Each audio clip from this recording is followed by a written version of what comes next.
some of you must be here working in the Sustainable Development Goals, and some of you must be knowing about it well, and some of you little, and many of you must be thinking that the Sustainable Development Goals are none of your, it doesn't concern you, you know. So let's see what it says. And so we humankind are facing many challenges in this world. So in the year 2000, the United Nations adopted the Millennium Development Goals with 8 objectives, and it was a historic summit when 189 nations came together and collaborated and became signatories to eradicate poverty from the developing nations, that is the global south. Now, what is the success of the MDGs, or what are the failures? I'm not here to talk about that, but 15 years later, in 2015, the United Nations came up with the successors of the MDGs, which are the Sustainable Development Goals. These are a group of 17 goals with 169 targets. And these are called the global goals because these goals are supposed to cater to every human aspect, not only human beings, but every living thing in this planet. So it is truly said that the Sustainable Development Goals are actually something which human beings want to be. So what we want to be, we want to have a fantastic planet, we want to have good quality water, pure air, clean energy, and good education, gender equality. So the Sustainable Development Goals have wrapped up all this into one parcel. And therefore, it says that leaving no one behind, because unlike the MDGs, these are not restricted to only the developing countries. It has come out as a challenge to say that the global north is not only the ones who are developed, but there are challenges, of course, but there are prospects of developing the other developing nations. So these are also therefore called the global goals, and since it has its tenure until 2030, it is also known as the Agenda 2030. So let us go into a bit of details here because the Sustainable Development Goals, as we know that they are all interrelated with each other. Like progress of one goal may depend on the progress of the other goals as well. And decline in one goal may affect the others as well. So it is all together. So in fact, by 2030, the success of the Sustainable Development Goals will depend on the progress of all the goals together. But there are also some although they are all interrelated, there are certain interlinkages which we can see here, which are stronger. So these goals are grouped into certain categories. The Human Security Agenda, that is the SDGs, combine the Human Security Agenda with these goals. Here we can see the relationship, like when there is end of poverty, there will be zero hunger. And when there will be zero hunger, we will have good health and well-being. So similarly, universal objectives with education, gender equality, and reduced inequality. Here we see with good education, there can be reduced inequalities of races, communities, and within that, we have gender equality also. So reduced inequality will lead to reduced gender inequality. Again, Social Development Agenda, which has the economic growth, infrastructure innovation, and sustainable cities. So we can link these together and see that it makes a story. The Planetary Boundary Agenda, which is with environmental factors, having climate change, marine ecosystems, terrestrial ecosystems, and the particularly sensitive factors like the water quality, energy supply, and consumption patterns. And last but not the least, the SDG 17, which is a meta goal or like a mega goal with meta targets, because it says peace and global partnership. Of course, with a peaceful environment and atmosphere, and with collaborations and global partnerships, it is very much required for the progress of the other goals and to reach the success in 2030. So this is one very important goal. Now, the Sustainable Development Goals have the essence of this theory, the three bottom line concept of sustainability. As we have already seen the divisions there, here also is the social sustainability, economic sustainability, and environment sustainability, which says people, profit, and planet. And these are the three pillars and foundation pillars, and with one becoming loose, the other two might not sustain. So it is very important that all the three pillars are progressing in the same way. And also, as sustainable development sustainability is dependent on development, and development depends on sustainability. So one cannot happen without the other. Now coming to the focus on the goal number 15, because as my title said that I'm talking about forestry, so let me focus on this goal. Forests don't have a specific goal in the SDGs, but of course, goal number 15, life on land, has its targets very much inclined to forestry, and it is very prominent. As we can see, reduce deforestation, combating desertification, so protecting the biodiversity, everything is included in the forest. We'll skip this. Okay.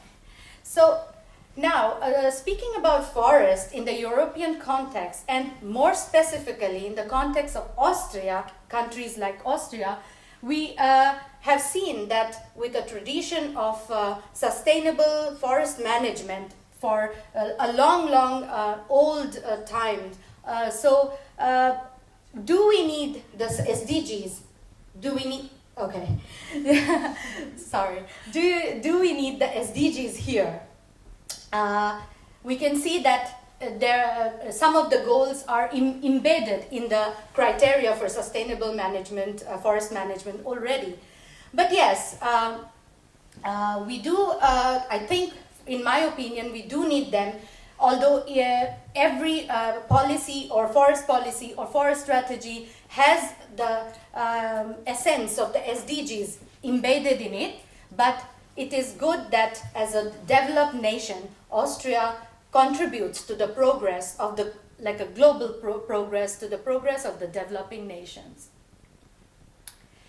Here is the interlinkage. It is showing the interlinkage, but also the strength of forest under SDG 15 with the other goals. As we say that forest is one of the most important aspects of the planet, and it is element of the planet, and it is a fluid element, and even a person staying in an urban area very away from the forested land have forestry.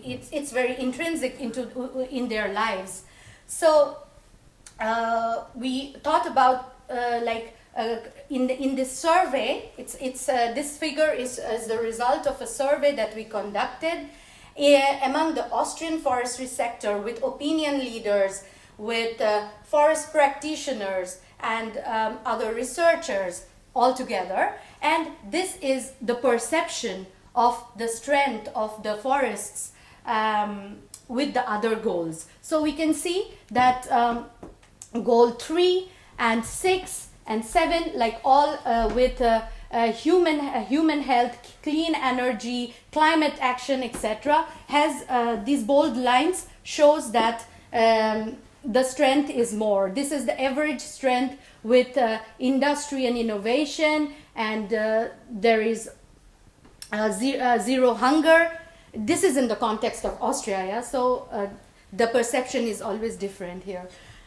And also, for little or no no bondings or interlinkages, the respondents perceived that no poverty, quality education, gender equality, all these doesn't matter much in the forestry sector.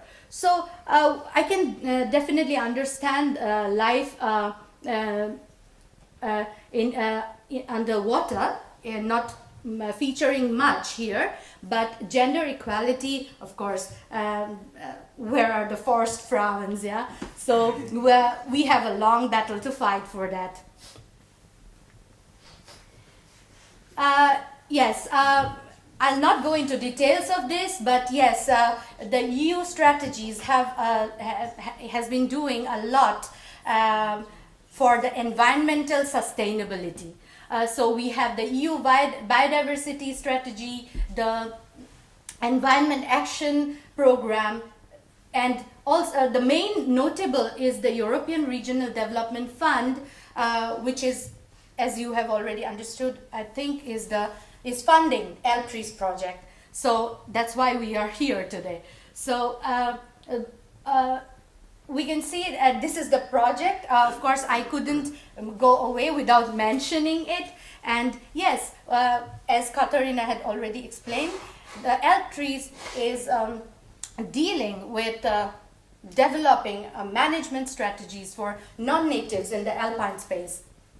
So non-natives like Douglas fir from North America and many others like that. But the main context here is the SDGs, so I will move to the benefits and challenges of the non-natives. As Dave had also mentioned about assisted migration and how plants should be, decided what plants should go and what should not go.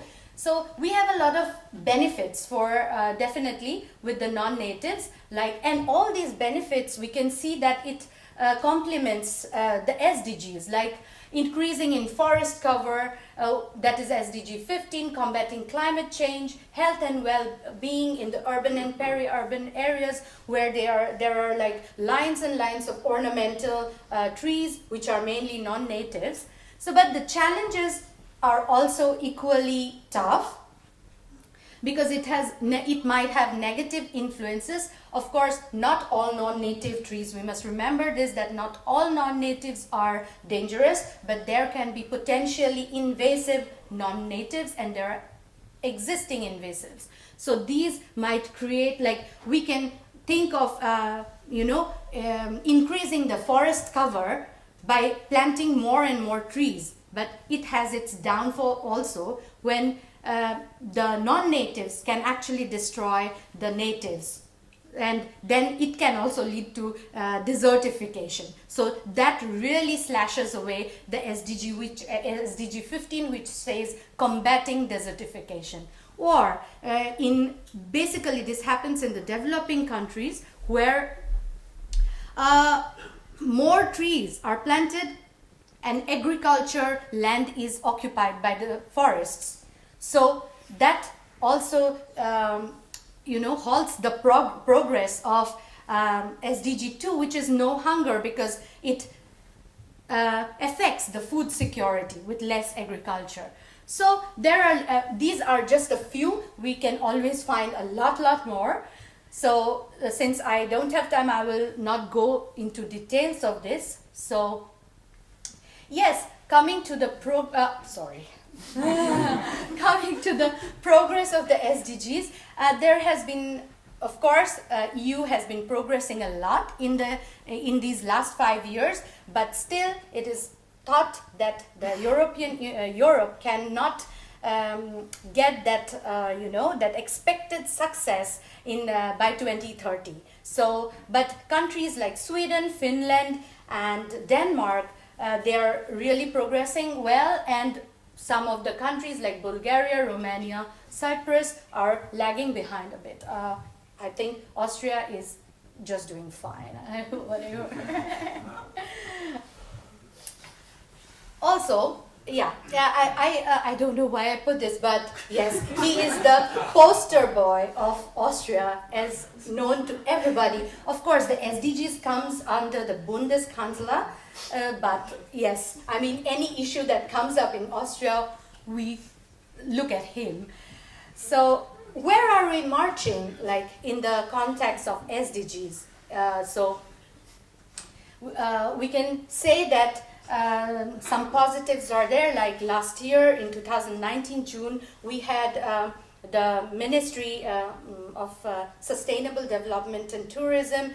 Austria came out with the SDG action plan to 2019 plus, but work is still going on there, and 2020 is also a very important year. Austria will be participating as a voluntary review for the SDGs, reviewer for the SDGs. So Austria is also participating, and also the progress report for the SDGs will be submitted in 2020. So a lot of work going on. With the ministries, with collaboration of everybody, and then we don't have to forget about the advocacy groups like SDG Watch, which are having a keen eye, which are really watching Austria's progress and work on the SDGs and criticizing it very badly. Okay, so what we need is to develop a culture of volunteerism, and we need communication and advocacy. So yes, I don't want to forget this slide because it is the slide of hope, because 2020 is the super year for nature. And it has been deemed as a super year by the advocacy groups globally, because lots of actions are going on or in this year. Like, for example, the most mentionable is the SDG moment, which is going to be there in September. Then there is this year gender, climate change, life on land, that is forestry. These issues will be in focus for the SDGs. And also, with the new decade, 2021, the decade for plant health and ecosystem restoration is expected. Again, United Nations is leading a global conversation with its member nations to discuss about the shortcomings and how to overcome it. So in short, 2020 is a year packed with possibilities. So yes, I mean, this is I hope I could contribute to the awareness of SDGs here, and yes, thank you very much for the attention and tolerating me, because tolerance is something our society needs very badly right now. And also I wish you all a very good luck. Like, I wish actually us a good luck for a better planet. Thank you very much.